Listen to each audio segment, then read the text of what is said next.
Imagine waiting for your web browser to load every time you want to open a new tab. That would be a major inconvenience, right? Well, that's where cache memory comes into play. This small component plays a crucial role and has a huge impact. And this is gonna be our main topic for this presentation. In this presentation, we will see what is cache memory, levels of cache, how it works, cache mapping techniques, the locality of reference principle, the benefits of cache memory, some real-world examples of its use, and finally future trends. To start with, cache memory is a type of high-speed volatile computer memory that holds frequently used instructions and data to speed up the processing time of the computer. And unlike the main memory, which is larger but slower, cache memory is much smaller but significantly faster. Concerning the levels of cache memory, there are three levels as we can see in the picture. The L1 cache, which is the smallest and fastest cache memory, located directly on the CPU chip, allowing it to operate at the same speed as the CPU. The L2 cache, which is larger and slower than the L1 cache, it may be located inside the CPU chip or outside it, but it is always closer to the CPU than the main memory. And finally, the L3 cache, which is the largest and slowest type of cache memory, typically located on the motherboard, so it is located outside the CPU and is shared by all the cores.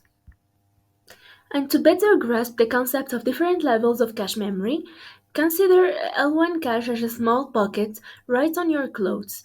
It's tiny, but you can quickly reach inside and grab small essential items like keys or a phone. So it's incredibly fast and always with you. Now picture L2 as a backpack you carry. It's larger than a pocket and can hold more items like books, snacks, and water. But accessing items in the backpack takes a bit longer than the pocket, but still it's relatively quick and convenient. Now imagine L3 cache as a storage space in your home. It's much bigger than a backpack and can store a wide variety of items like clothes, electronics, and furniture. And so retrieving items from home storage takes more time compared to the pocket or backpack, but it offers a vast selection of resources.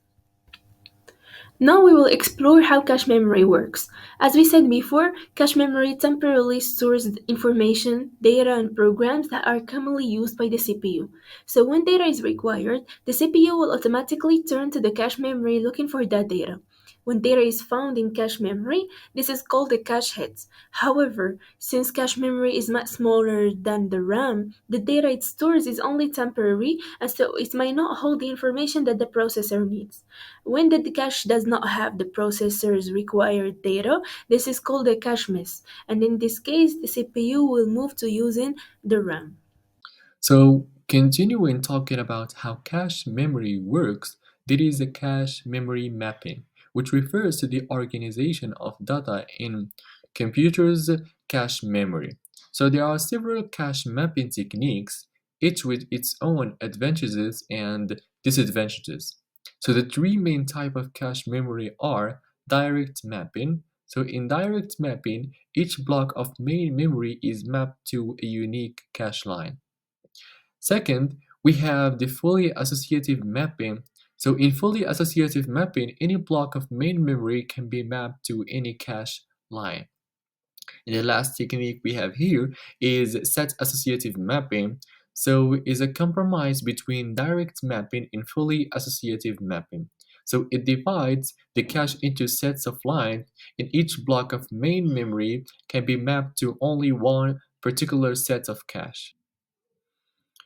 Next, and additionally to other measurements besides cache hits and cache miss, there is a concept of hit rate.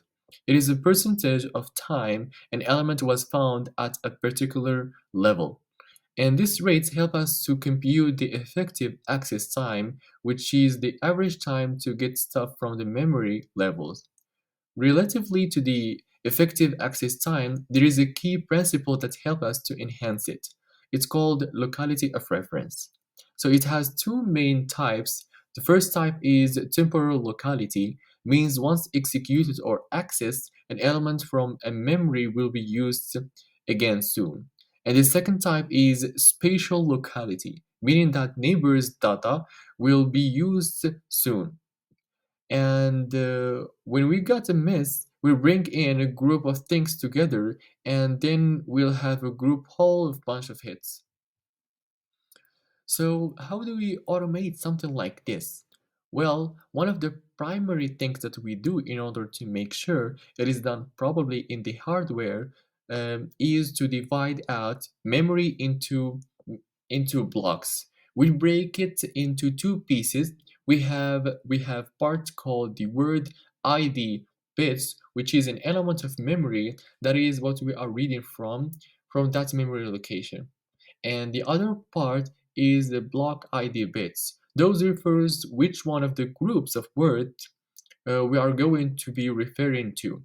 And this divisions is related to the organization of the cache memory itself, which drives us to know the benefit of the cache memory itself. So in the benefits, we have three main benefits that are very important in the computer organization. So first one, we have reduced memory access time. Second, we have improved the CPU efficiency. Third, we have reduced power consumption. This, the next point, we have real-world examples. We have, for example, web browsers use cache memory to store recently accessed web packages and resources for faster loading. Second, we have for the video games use cache memory also to store frequently used game assets, which has such as the texture and sound files, which allow the game to load these assets more quickly. And we have, for example, the services like Netflix and YouTube use cache memory to provide a smoother streaming experiences. For the future trends of the cache memory, for example, we have a non-volatile cache memory. So this non-volatile cache memory is a new type of cache memory that doesn't lose its content when the power is turned off.